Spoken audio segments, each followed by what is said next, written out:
Olunaku lw'eggulo kkooti y'ensi yonna ewozesa emisango gy'abakalintale Kololo yaggya emisango ku Musinga wa Rwenzururu Charles Wesley Mumbere okuli ogw'okulya mu nsi y'olukwe obutujju n'emisango emirala. That is A152, that is Tembo.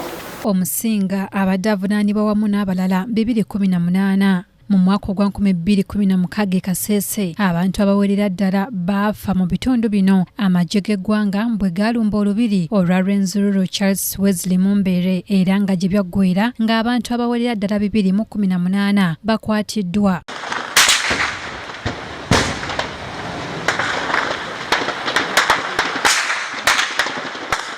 Poliisi nga bwetuwadde amanya agabano bali mu komera, then tujja kubabuuza amanya abo ababuze, then tugateeke kuki ku ntaana. Wabula olunaku olw'eggulo kkooti eno yaggyeko Omusinga Charles Wesley Mumbere emisango gyonna era nga kati alya butaala. Okukulembeza eky'obyobufuzi naye obwenkanya ne tubukasuka wabbali.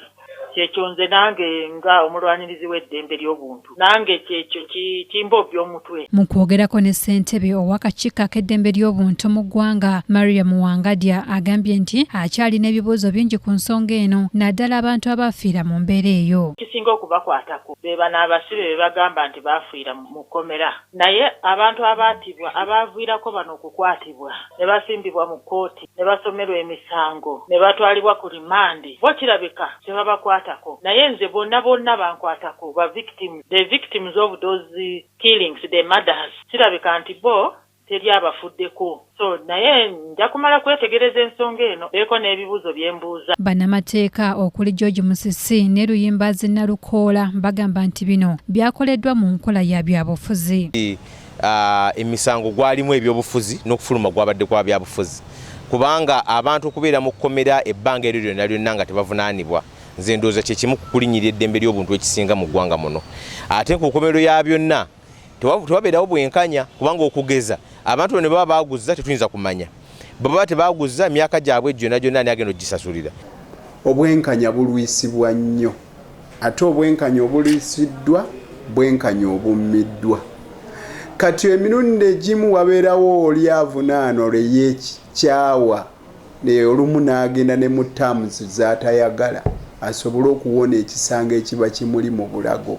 Abantu abasoba mu 100 baafa n'abamu ne bafiira mu makomera nga bano bawadde ab'eŋŋanda z'abano amagezi bwe kiba kisoboka baddukire mu kkooti. Tubadde nti kkooti zikola ku sipidi ezikolerwamu nandi bawadde amagezi nti eŋŋanda zaabwe bazigende mu kkooti bavunaane bafune okuliyirirwa, naye tukimanyi nti n'abasindika mu kkooti mujja kumanya emyaka emirala 5 ng'omusango teguwuliriddwa.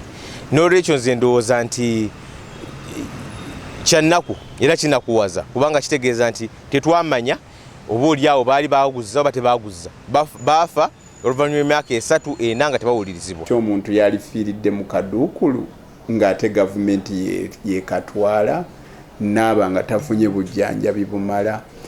Ebyo biva ku kutulugunya n'embeera embi gye bayitamu awatali bujjanjabi awatali kulya bulungi. Abavuddeyo mu kkomera batugamba nti wazibu nnyo. Honorable Sejjirinya yagamba nti baalyanga ekijanjalo kimu n'ekitundu kuba bo baali ba MP. Bano bagamba nti essega eddamuzi lyandibadde likola ekisoboka kyonna okukomya okukandaaliriza okuwulira emisango. Okulowooza nti kino teriimu akiwanguddemu era teriimu akiwangudde okujjako abawangudde be bafulumye ekkomera, naye ku nkomerero ya byonna bandi bali tebali mu kkomera myaka egyo gyonna nga tebawozesebwa kubanga abantu bonna bandibadde mu kkomera nga bawozesebwa. Emisana ekyeggulo asule ku mufaliso kyokka mu mawanga gano agatyakula weesanganga omuntu alina eddembe lye nga bwe lyogerebwa nti alirina asula bubi ng'ebikubi munyunyunta asula wakaluba asula mu kayumba. Mariam Wangandye agamba nti wakwongera okunoonyereza ku nsonga z'abantu abafiira mu makomera. Omulangira Jonjo Moses yakusakidde eggulire lino ku lwa KTV amalindirire.